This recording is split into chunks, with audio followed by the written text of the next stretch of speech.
दोस्तों, doctor APJ Abdul Kalam का संपूर्ण जीवन लाखों करोड़ों लोगों के लिए प्रेरणा का एक ऐसा स्रोत है जिससे हर व्यक्ति बहुत कुछ सीख सकता है और अपने जीवन को सही दिशा प्रदान कर बेहतर से बेहतर इंसान बन सकता है। बचपन में कलाम जब पक्षियों को आसमान में उड़ते हुए देखते थे तो उन्हें भी आसमान में उड़ने का मन करता था और वे एक पायलट बनना चाहते थे। अपने सपने को पूरा करने के लिए कलाम पूरी लगन और मेहनत से स्टडी करते थे। हायर स्टडी के लिए, उच्च शिक्षा के लिए उन्होंने मद्रास इंस्टीट्यूट ऑफ टेक्नोलॉजी में एडमिशन के लिए अप्लाई किया। MIT के चयनित उम्मीदवारों की लिस्ट में जब उनका नाम एडमिशन के लिए शॉर्ट लिस्टेड हो गया, तब अब्दुल कलाम के खुशी का कोई ठिकाना नहीं था। लेकिन MIT में दाखिला बहुत महंगा था, कम से कम 1000 रुपये की ज़रूरत थी। 1950 के दशक में एक साधारण परिवार के लिए 1000 रुपये बहुत बड़ी रकम होती थी, पर अब्दुल कलाम ने हिम्मत नहीं हारी। कई दिन गुजर गए लेकिन पैसों का कोई इंतजाम नहीं हुआ। धीरे धीरे दाखिले की अंतिम तिथि भी नज़दीक आते जा रही थी। तभी एक दिन कलाम को पता चला कि पैसों का इंतजाम हो गया है। वह भागे भागे घर आए और अपनी अम्मी से पूछा कि इतने पैसों का इंतजाम कैसे हुआ। तब उनकी अम्मी ने बताया कि उनकी बड़ी बहन जोहरा ने अपने सोने के कड़े और चैन बेचकर इतने पैसों का इंतजाम किया है।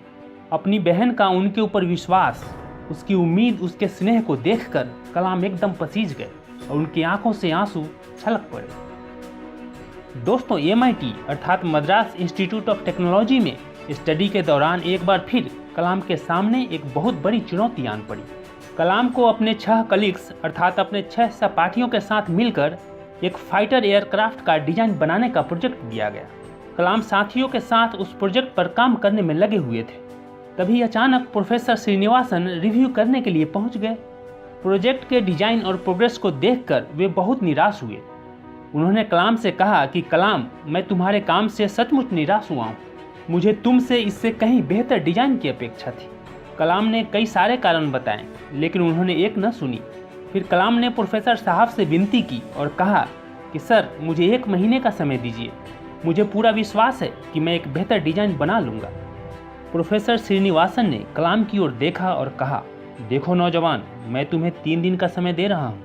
अगर सोमवार की सुबह तक तुमने इससे बेहतर डिजाइन नहीं दिखाया तो शायद तुम्हें अपनी स्कॉलरशिप से हाथ धोना पड़ेगा। प्रोफेसर के मुंह से यह बात सुनकर कलाम एकदम से स्तब्ध रह गए। उनके सपने, उनका भविष्य सब स्कॉलरशिप पर टिके थे। परिवार के सदस्यों का चेहरा एक एक करके उनके जेहन में आने लगा। उन सब ने कितने विश्वास, उम्मीद और आशा के साथ उन्हें यहाँ पढ़ने के लिए भेजा था। कलाम हिम्मत के साथ डटकर अपने काम में जुट गए। उस रात बिना डिनर किए पूरी रात अपने साथियों के साथ काम में लगे रहे। अपनी पलकें तक नहीं झपकाई। अगली सुबह बस 1 घंटे आराम किया, मुंह में जरा सा कुछ डाला और फिर से उस काम में जुट गए। रविवार की सुबह जब वे उस काम को कंप्लीट करने जा रहे थे, तभी अचानक उनके कंधे पर किसी ने हाथ रखा। कलाम ने पीछे मुड़कर देखा तो प्रोफेसर श्रीनिवासन खड़े थे। प्रोफेसर श्रीनिवासन एयरक्राफ्ट के डिजाइन को देखकर बहुत खुश हुए। उन्होंने कलाम की पीठ थपथपाई और अपने गले से लगा लिया। प्रोफेसर श्रीनिवासन कलाम को अपने घर ले गए और मद्रास की स्पेशल कॉफ़ी पिलाई। फिर कलाम से बोले, मैं जानता था कि काम पूरा करने के लिए बहुत कम समय देकर मैंने तुम पर दबाव डाला, लेकिन मैंने ये उम्मीद नहीं किया था कि तुम इतना बढ़िया काम कर दिखाओगे। You have done a great job. दोस्तों, हर एक इंसान की ज़िंदगी में मुश्किलें आती है, कठिनाइयाँ व चुनौतियाँ आती है।